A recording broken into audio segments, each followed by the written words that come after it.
El sol apenas asomaba por el horizonte cuando Tanima desató a Silas. Las cuerdas de maguey habían dejado surcos rojos y morados en sus muñecas y tobillos, como si lo hubieran marcado con hierro. El gringo apenas podía tenerse en pie, le temblaban las piernas, tenía la espalda en carne viva por los arañones y el cuello lleno de moretones en forma de dedos. Olía a sangre, sudor y miedo rancio. Tanima lo miró de arriba abajo con desprecio tranquilo, como quien mira a un perro apaleado que aún respira. Levántate, cabrón. Tenemos camino. Silas intentó hablar, pero la garganta le ardía. Tanima le metió un trapo sucio en la boca para que no gritara y lo empujó hacia la puerta trasera. Afuera, en el corral lleno de estiércol seco, esperaba un caballo negro sin silla ni freno, solo una manta vieja y una cuerda de cáñamo. Era un animal salvaje, con los ojos inyectados en sangre y una cicatriz que le cruzaba el lomo, nadie más que Tanima podía montarlo. Sube, ordenó. Silas negó con la cabeza, aterrado. Tanima lo agarró por la nuca y lo lanzó encima del caballo como si fuera un costal de maíz. El animal relinchó y dio un salto, Silas se aferró al cuello del bruto para no caer. Tanima montó detrás de él, sus piernas largas rodeándolo como tenazas. Con una mano tomó las riendas improvisadas, con la otra sacó un cuchillo y se lo puso en la garganta. Si intentas algo, te corto el pescuezo y dejo que los opilotes se den un banquete con tu hígado todavía caliente. ¿Entendiste? Silas asintió, temblando. El caballo salió al galope antes de que el pueblo despertara. El polvo se levantó en una nube roja que borró las huellas casi al instante. Cabalgaron hacia el norte, hacia el fuerte militar de Santa Cruz del Diablo, un nido de ratas construido sobre una loma pelada donde flameaba la bandera mexicana manchada de sangre y mierda de murciélago. Durante 3 horas no hablaron. Solo se oía el golpeteo de los cascos, el jadeo del caballo y el viento seco que azotaba sus caras. Silas sentía el cuerpo de Tanima pegado al suyo, los pechos grandes aplastados contra su espalda, los muslos duros como piedra, el olor a cuero y humo que salía de su piel. Cada vez que el caballo tropezaba, el cuchillo se hundía un poco más en su garganta y un hilo de sangre caliente le corría por el pecho. Al mediodía hicieron un alto junto a un ojo de agua rodeado de mezquites. Tanima bajó de un salto, tiró a Silas al suelo y lo ató a un tronco con las mismas cuerdas que había usado en la cama. El gringo cayó de bruces, escupiendo polvo. Tanima se arrodilló junto al agua, llenó su cantimplora de cuero de víbora y bebió despacio. Después sacó un pedazo de cecina seca y lo masticó sin prisa. No le ofreció nada a Silas. Él la miraba con odio y miedo mezclados. ¿Por qué no me matas de una vez, india maldita?, dijo al fin, con la voz rota. Tanima lo miró. Sus ojos eran 2 carbones negros que no parpadeaban. Porque la muerte rápida es un regalo, y tú no mereces regalos. Se acercó, se agachó frente a él y le habló tan cerca que Silas sintió el aliento caliente en la cara. Mi hijo se llamaba Kioni. Tenía 12 años. Le gustaba correr detrás de las lagartijas y soñaba con ser guerrero como su padre, que murió peleando contra los Pendolecoy en Apache Pass. Yo lo llevaba escondido cuando huíamos hacia México. Pensé que aquí estaríamos a salvo. Pero tú llegaste con tus soldados borrachos. Lo encontraste escondido en una cueva. Lo sacaste a rastras. Lo colgaste de un mezquite porque, un indiecito menos es un problema menos. ¿Te acuerdas? Silas intentó apartar la mirada. Tanima le agarró la cara y lo obligó a mirarla. Te reíste mientras él se ahogaba. Te reíste mientras pateaba el aire. Y cuando terminó, le cortaste el cabello como trofeo. Ese mismo mechón que ahora llevo yo. Una lágrima rodó por la mejilla de Tanima, pero su voz no tembló. Así que no, querido. No te voy a matar rápido. Vas a sufrir todo lo que mi hijo sufrió, y más. Y cuando estés rogando por la muerte, quizá entonces te la dé. Se levantó, cortó un pedazo de cecina y se lo metió a Silas en la boca a la fuerza. Come. Necesito que estés vivo para lo que viene. Después lo desató, lo subió otra vez al caballo y siguieron. Durante el camino, Tanima le contó cosas que Silas nunca quiso oír. Le habló de cómo había crecido en la sierra de Chiricahua, hija de un guerrero Nedni y una mujer blanca raptada años antes. Cómo había aprendido a pelear antes que a coser. Cómo había visto quemar su ranchería cuando tenía 10 años y había jurado que ningún hombre blanco volvería a tocarla sin pagar caro. Le habló del coronel Ignacio Ramírez, el hombre que ahora dirigía el fuerte. Un mestizo gordo y cruel que había hecho fortuna vendiendo apaches capturados a las minas de plata de Álamos. Un hombre que había prometido entregarle a Silas vivo a cambio de 5,000 pesos oro, pero que en realidad planeaba quedarse con el gringo, con el oro robado y con la propia Tanima encadenada como trofeo sexual. Ramírez cree que me tiene comprada, dijo Tanima con una risa amarga. Me escribió una carta con sangre de venado, tráeme al asesino de tu hijo y te doy la venganza. Pero yo no soy su perra. Yo soy la tormenta que viene a arrasar su casa. Silas escuchaba en silencio. Por primera vez en su vida sentía algo parecido al remordimiento, pero lo aplastaba rápido. Él no se arrepentía. Él sobrevivía. Siempre había sobrevivido. Al caer la tarde llegaron a un cerro desde donde se veía el fuerte. Era una construcción miserable, muros de adobe medio derruidos, una torre de vigilancia con el techo roto, un patio lleno de mierda de caballo y soldados harapientos que jugaban cartas o dormían la mona. La bandera mexicana colgaba floja, sucia. Tanima desmontó y ató al caballo detrás de unas rocas. Después empujó a Silas hasta un borde desde donde podían observar sin ser vistos. Mira bien, dijo. Ahí está tu tumba y la de ellos. Silas vio al coronel Ramírez salir al patio. Era un hombre bajo y gordo, con bigote negro engomado y una casaca llena de medallas falsas. Llevaba un sombrero de gala y fumaba un puro habano. Reía a carcajadas mientras un soldado le limpiaba las botas con la lengua. Ese es el hombre que te quiere muerto, susurró Tanima. Y también el que me quiere viva, para divertirse conmigo antes de venderme. Silas sintió náuseas. ¿Qué tengo que hacer?, preguntó. Tanima sacó de sus alforjas una botella de tequila y una pistola vieja, un Colt del 44 con el tambor oxidado pero cargado. Vas a entrar al fuerte esta noche, como si vinieras huyendo de mí. Les vas a decir que la apache loca te persigue, que casi te mata, que vienes a refugiarte con el coronel. Ellos te recibirán con los brazos abiertos porque Ramírez quiere interrogarte personalmente sobre el oro que robaste en las minas yaquis.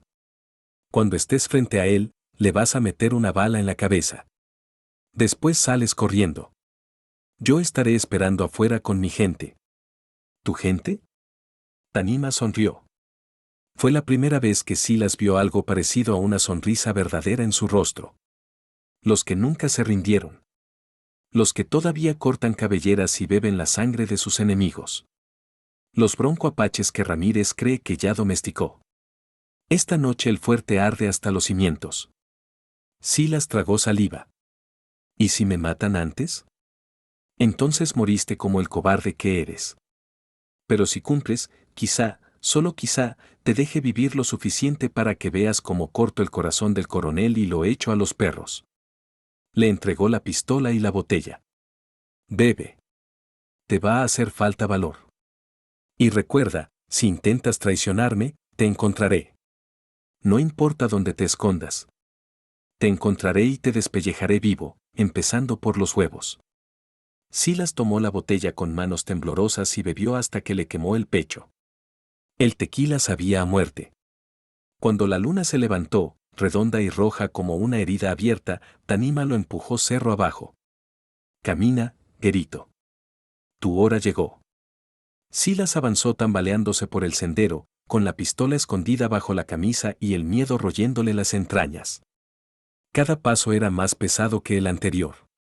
Veía las luces del fuerte, oía las risas de los soldados, olía la comida y la mierda. Cuando llegó a la puerta, los centinelas lo vieron y levantaron los rifles. ¡Alto! ¿Quién vive? Silas levantó las manos, dejando caer la botella vacía. Soy Silas McCoy, vengo huyendo de la apache loca. Tanima, me persigue, por amor de Dios, déjenme entrar antes de que me mate. Los soldados se miraron. Uno corrió a avisar al coronel. Minutos después, La puerta se abrió de par en par y Silas fue arrastrado adentro entre risas y palmadas en la espalda. El gringo famoso. El que tiene el oro Jackie. Lo llevaron al centro del patio. El coronel Ramírez salió de su casa con una sonrisa de tiburón. Bienvenido, amigo McCoy, dijo con voz melosa. Pasas la noche aquí, seguro. Mañana hablamos de negocios y de ciertas deudas pendientes. Silas sintió que las piernas le fallaban. Miró hacia el cerro. En la oscuridad, vio un resplandor leve, el reflejo de la luna en los ojos de Tanima. Y supo que ya no había vuelta atrás. Desde lo alto del cerro, Tanima observaba todo. A su alrededor, 30 guerreros apaches pintados de negro y rojo esperaban en silencio, con los rifles y los arcos listos. Sus cuerpos brillaban con grasa de oso para que las balas resbalaran. En sus cinturas llevaban cuchillos y tomahawks. Tanima tocó el mechón de cabello de su hijo que colgaba de su cuello. Esta noche, pequeño, susurró al viento. Esta noche tu madre te hace justicia. Y cuando el primer grito de guerra apache rasgó la noche, el fuerte Santa Cruz del Diablo se convirtió en el infierno mismo. Pero eso pertenece a la tercera parte. Ahora, en este preciso momento, Silas McCoy estaba dentro, rodeado de soldados que reían y lo palmeaban, sin saber que cada segundo que pasaba lo acercaba más al filo del cuchillo de Tanima. Y en el cielo, la luna sangraba. La noche se rompió con un alarido que no era humano. Un grito largo, gutural, que parecía nacer en las entrañas mismas del desierto y subir hasta reventar contra las estrellas. Era el grito de guerra apache, el que no se oía desde los tiempos de Cochise y Mangas Coloradas. Los soldados del fuerte lo reconocieron al instante, muchos se orinaron encima antes de que la primera flecha les atravesara la garganta. Silas McCoy estaba en el centro del patio, rodeado de soldados que hace un segundo reían y le daban palmadas en la espalda. De pronto, el aire se llenó de silbidos mortales. Flechas con puntas de obsidiana y hierro viejo caían como lluvia negra. Un teniente joven recibió una justo en la boca abierta, la punta le salió por la nuca y quedó clavada en la pared de adobe, con el cuerpo colgando como un títere roto. ¡Apaches! ¡Apaches broncos! Gritó alguien. El pánico fue instantáneo. Los soldados corrieron en todas direcciones, tropezando unos con otros, buscando rifles que no tenían cargados, gritando órdenes que nadie obedecía. Las antorchas se apagaban al caer al suelo, y la oscuridad se llenó de sombras que se movían demasiado rápido para ser hombres. Silas se tiró al suelo, cubriéndose la cabeza con los brazos. Sentía las vibraciones de los cuerpos que caían a su alrededor, el calor de la sangre que salpicaba su cara. Alguien le pisó la mano y le rompió 2 dedos, no sintió dolor, solo terror puro. Desde la torre de vigilancia, un soldado intentó tocar la campana de alarma. Una flecha le atravesó el pecho y la campana sonó una sola vez, un toque triste y corto que quedó ahogado por los alaridos. Entonces llegaron los jinetes. Entraron por la puerta principal que alguien había dejado abierta en la confusión. 30, 40 guerreros apaches pintados de negro y rojo, con plumas de águila y cuervo en el pelo, montando caballos sin errar que parecían demonios salidos del inframundo. Disparaban rifles y lanzaban flechas al mismo tiempo, gritando en su lengua palabras que helaban la sangre. Al frente de todos iba ella. Tanima. Montada en su caballo negro, sin camisa, solo con un chaleco de cuero abierto que dejaba ver sus pechos enormes moviéndose al ritmo del galope. El rostro pintado con líneas rojas que parecían sangre fresca, los ojos brillando como carbones encendidos. En la mano derecha llevaba un rifle Winchester, en la izquierda, un tomahawk manchado de sangre vieja. Cuando la vieron, los soldados que aún tenían valor se quedaron paralizados. Es la giganta. Es Tanima la maldita. Ella no dijo nada. Solo levantó el rifle y disparó. El coronel Ramírez, que había salido corriendo de su casa con los pantalones a medio subir, recibió la bala justo entre los ojos. Cayó de espaldas con la cabeza abierta como un coco maduro, los sesos salpicando la pared. Tanima saltó del caballo antes de que éste se detuviera. Cayó de pie, como gato, y empezó a caminar entre los cadáveres. Cada paso era lento, deliberado. Los soldados que aún vivían intentaban dispararle, las balas parecían desviarse solas. Uno le disparó a quemarropa, ella agarró el cañón del rifle, lo dobló como si fuera alambre y le abrió el pecho con el tomahawk de un solo golpe. Silas la vio venir hacia él. Estaba tirado en el suelo, cubierto de sangre ajena, temblando como hoja. Tanima se detuvo frente a él. Lo miró desde arriba, como una diosa de la muerte. ¿Lo mataste?, preguntó con voz ronca. Silas negó con la cabeza, aterrado. No, no pude, tú llegaste antes. Tanima soltó una carcajada que hizo temblar las paredes. Entonces yo lo hice por ti, gritó.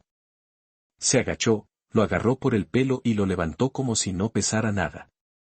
Los apaches a su alrededor seguían matando, cortando gargantas, arrancando cabelleras, prendiendo fuego a los cuarteles con teas de ocote. El olor a carne quemada empezó a llenar el aire. Tanima arrastró a Silas hasta donde yacía el cadáver del coronel. El cuerpo del gordo estaba boca arriba, con los ojos abiertos mirando la luna. Tanima se arrodilló, sacó su cuchillo de monte y empezó a cortar. Primero le abrió el pecho de un tajo. Los huesos crujieron como ramas secas. Después metió la mano dentro y sacó el corazón todavía latiendo débilmente. Lo levantó en alto, chorreando sangre, y lo mostró a los apaches que la rodeaban. Este es el corazón del hombre que vendía a nuestros hermanos, gritó en apache. Los guerreros respondieron con un alarido que hizo temblar la tierra. Tanima miró a Silas. Abre la boca. Silas negó con la cabeza, llorando. Abre la boca, cabrón.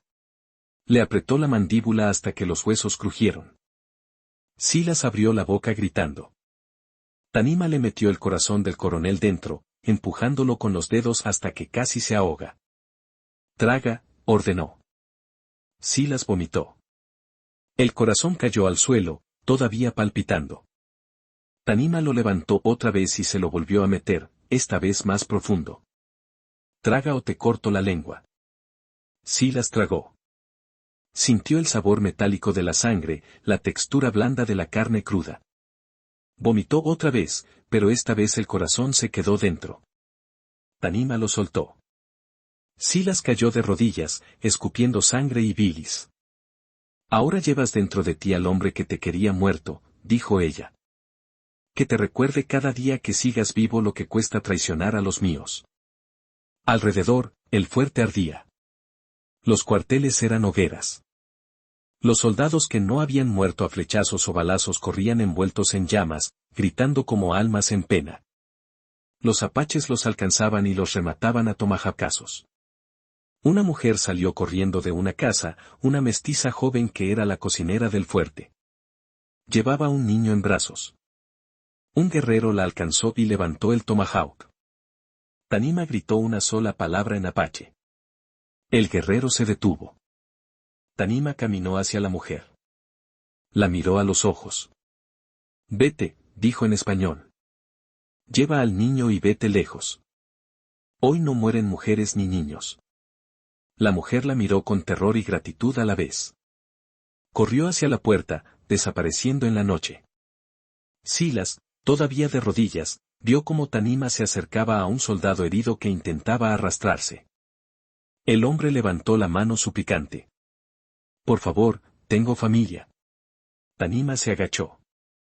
Le acarició la cara con una ternura que helaba la sangre. Yo también tenía, dijo. Y le cortó la garganta de un solo tajo. Después se levantó y miró a su alrededor. El fuerte era un cementerio en llamas. Los cuerpos formaban montones. La sangre corría por el patio como un río rojo. El humo subía al cielo negro, mezclándose con las estrellas. Tanima se acercó a Silas otra vez. Levántate. Él lo intentó. Las piernas no le respondían. Ella lo levantó como si fuera un muñeco de trapo y lo cargó sobre el hombro. Caminó entre los cadáveres hasta donde estaba su caballo. Lo tiró encima como un saco y montó detrás. Los apaches empezaron a retirarse. Se llevaban caballos, armas, municiones, todo lo que pudieran cargar. Dejaban atrás solo muerte y fuego. Cuando el último guerrero salió por la puerta, Tanima se detuvo un momento. Miró el fuerte en llamas. Sacó el mechón de cabello de su hijo y lo levantó hacia la luna. Kioni, susurró. Ya está hecho. Después espoleó al caballo y se perdió en la noche. Cabalgaban hacia el sur, hacia el desierto profundo. Silas iba semi-inconsciente, con el estómago revuelto y el sabor del corazón del coronel todavía en la boca. Tanima lo tenía agarrado por la cintura, sus manos grandes como tenazas. Durante horas no hablaron. Solo se oía el galope del caballo y el viento que olía a sangre y humo. Al amanecer, hicieron alto en un cañón escondido donde había un ojo de agua y mezquites viejos. Tanima bajó a Silas del caballo y lo tiró al suelo. Él se arrastró hasta el agua y vomitó otra vez. Vomitó hasta que no le quedó nada, hasta que solo salía bilis y sangre. Tanima lo miraba sentada en una roca, fumando un cigarro liado con tabaco negro. Cuando Silas terminó, se quedó tirado en el suelo, temblando. ¿Por qué no me matas?, preguntó con voz rota. Tanima soltó una bocanada de humo. Porque todavía no terminé contigo. Se levantó, se acercó y se agachó frente a él. Mírame. Silas levantó la vista. Los ojos de Tanima estaban llenos de lágrimas, pero no eran lágrimas de tristeza. Eran lágrimas de rabia pura. Mi hijo está muerto, dijo. Nada lo va a traer de vuelta. Pero tú vas a vivir con lo que hiciste. Vas a vivir cada día sabiendo que una mujer apache te tuvo en sus manos y decidió dejarte respirar. Vas a vivir con el sabor del corazón de tu amigo en la boca. Vas a vivir con las pesadillas de lo que viste esta noche. Se inclinó más cerca. Y cada vez que cierres los ojos, vas a ver la cara de mi hijo colgando del árbol. Se levantó. Ahora eres mío. Mi esclavo. Mi perro. Hasta que yo decida que ya pagaste suficiente. Silas empezó a llorar. Lloró como niño. Lloró hasta que no le quedaron lágrimas. Tanima lo miró un rato más. Después se dio la vuelta y se alejó hacia el agua.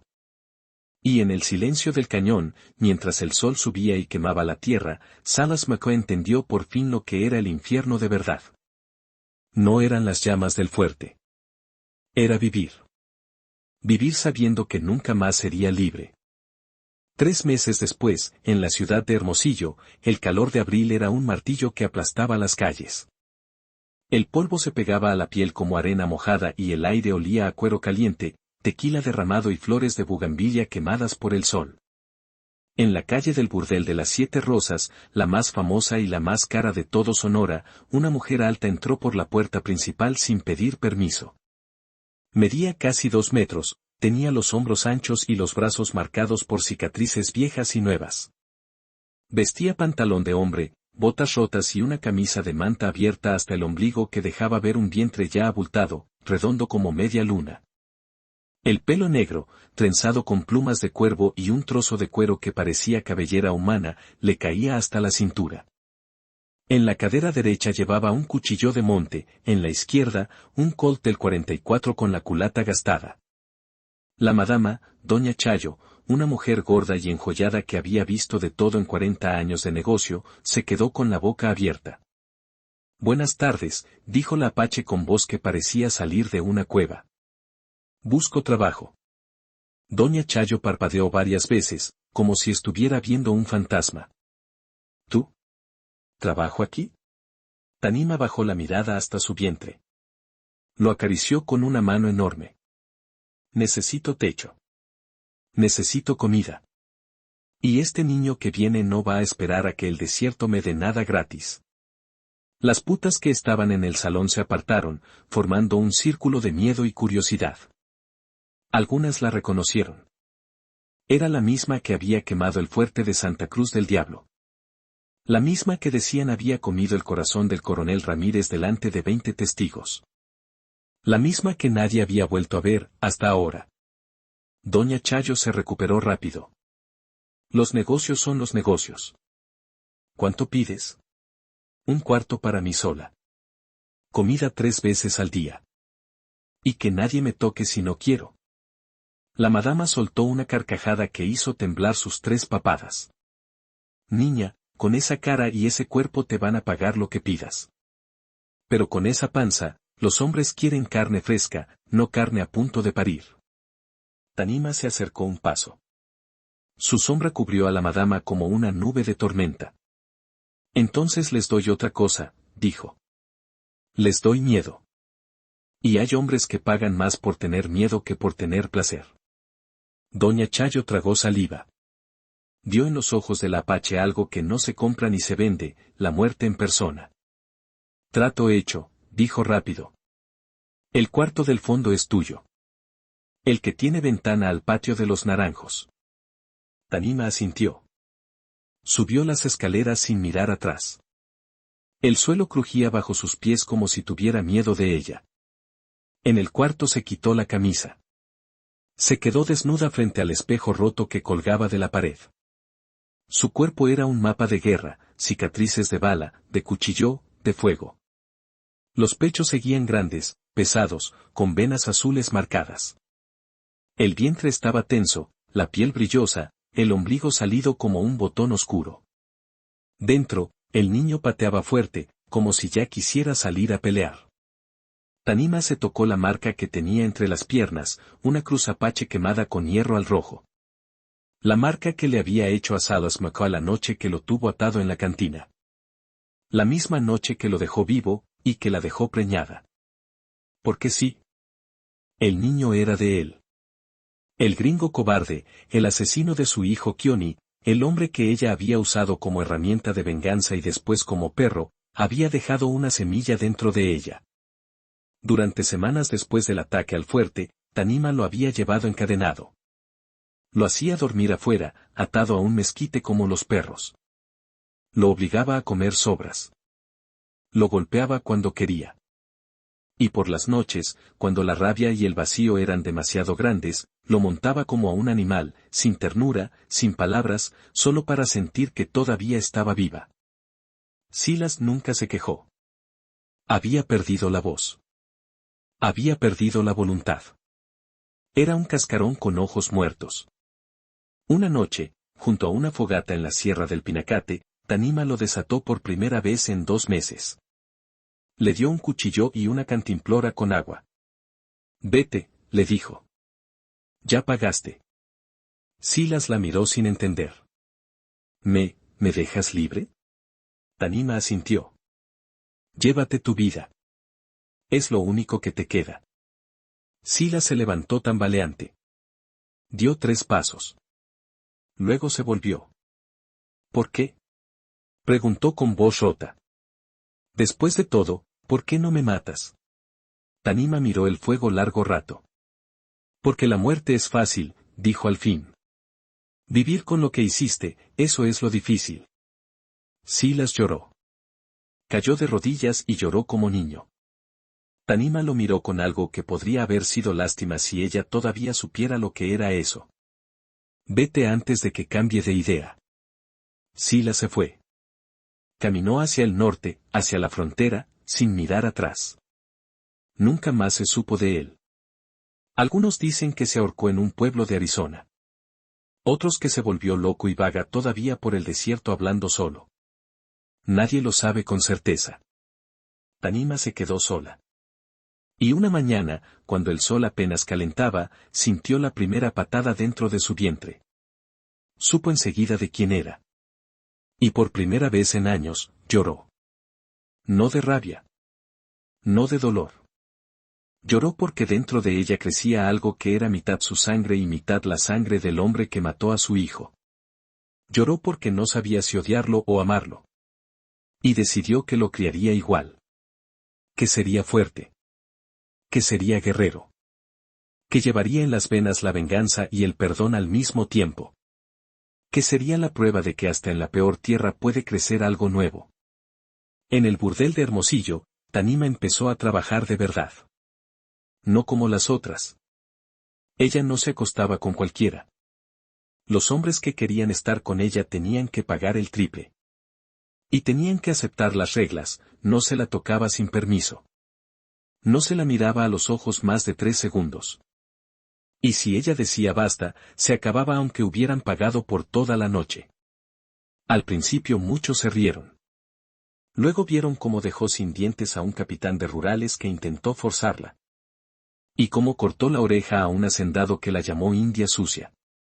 Después de eso, nadie más se atrevió a romper las reglas. Los clientes empezaron a llegar de lejos. Gobernadores, militares, gringos ricos que cruzaban la frontera solo para verla. Decían que estar con Tanima era como acostarse con la muerte misma y salir vivo. Que era la experiencia más cara y más terrorífica que un hombre podía comprar. Tanima guardaba cada peso. Cada moneda de oro. Cada billete. Porque el niño venía. Y ella quería darle algo que nunca tuvo, un futuro. Una noche de agosto, cuando la luna estaba llena y roja como la noche del fuerte, el niño decidió nacer. Tanima estaba en su cuarto, sola. Había echado a todos. Había cerrado la puerta con cerrojo. El dolor empezó como un cuchillo en las entrañas. Gritó. Gritó tan fuerte que las putas del pasillo se taparon los oídos. Gritó como si estuviera pariendo al demonio mismo. Doña Chayo quiso entrar con la partera. Tanima abrió la puerta un segundo, con los ojos inyectados en sangre, y las empujó afuera. Esto lo hago yo, rugió. Y cerró de nuevo. Durante 6 horas estuvo sola con su dolor. Se arrodilló en el suelo, desnuda, cubierta de sudor y sangre. Mordió un trozo de cuero para no romperse los dientes. Empujó. Empujó hasta que sintió que se partía en dos. Y al fin, entre sus muslos, cayó un niño grande, moreno, con el cabello negro y los ojos claros.